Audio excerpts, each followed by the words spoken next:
It's a day that has the potential to be filled with stability, surprises, or setbacks. Major political parties in Israel have just over 24 hours to submit their final running list for the country's latest election.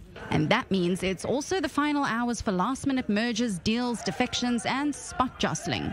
On the right, opposition leader Benjamin Netanyahu is working hard to bring his Likud party back to power. I want to ask a question. 1 + 1 equals how much? 1 + 1 does not equal 2, it equals 4. If each one of you will bring a Likud supporter who did not vote in the last elections to vote in these elections, we'll get 4 years of stable right-wing government in Israel, headed by the Likud.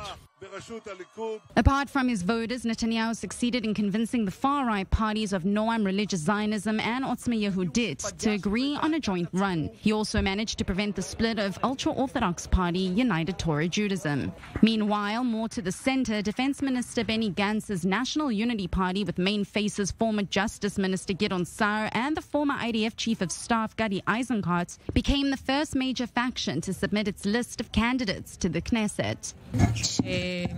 When we look upon the list of the National Unity Party, we are the only party that represents the central camp of voters. That is the majority of the voters in Israel. And we believe that we are the only ones that can lead these ideas. That is why we are very excited, because today we are starting the journey.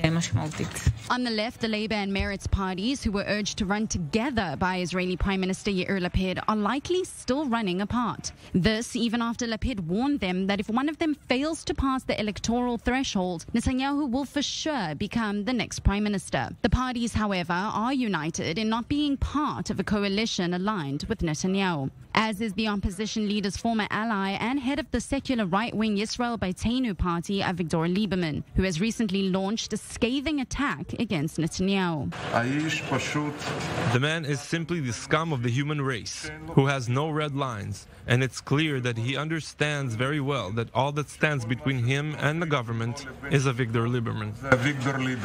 Both sides of the political spectrum are hoping to ensure that no votes for their respective blocs go to waste.